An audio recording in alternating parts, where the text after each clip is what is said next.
माझी पूजाविधी या चॅनलमध्ये आपलं स्वागत. मातापित्यांची सेवा करण्यासाठी उदक कुंभाची पूजा अक्षय तृतीयाला केली जातात.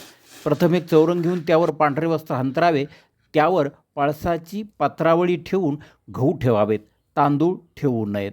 त्यानंतर केळी आणि कळसा किंवा करा याला मुळी बांधून घ्यावी.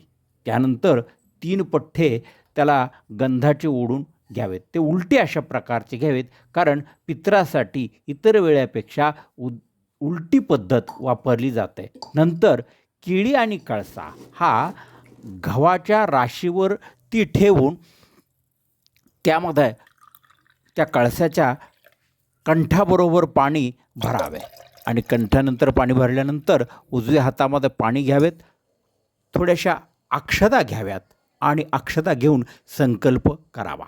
माझ्या आईवडिलाप्रत्यर्थ मी आज उदक कुंभाची पूजा करून तो दान देत आहे असं म्हणून संकल्प करावा आणि पाणी सोडावं. त्यानंतर चौरंगावर दिवा लावून दिव्याला हळद, कुंकू, अक्षता, फुलं व्हावेत व नमस्कार करावा. नंतर उदक कुंभामध्ये एक सुपारी, एक हळकुंड, 1 रुपयाचं नाणं, पांढरं अशा प्रकारचं फूल आणि तिळाच्या अक्षता व्हाव्यात. नंतर या उदक कुंभाला उदबत्ती ओवाळावी. उदबत्ती ओवाळल्यानंतर गोडाधोडाचा नैवेद्य दाखवावा, आगारी करावी आणि नमस्कार करून उदक कुंभ दान करावा.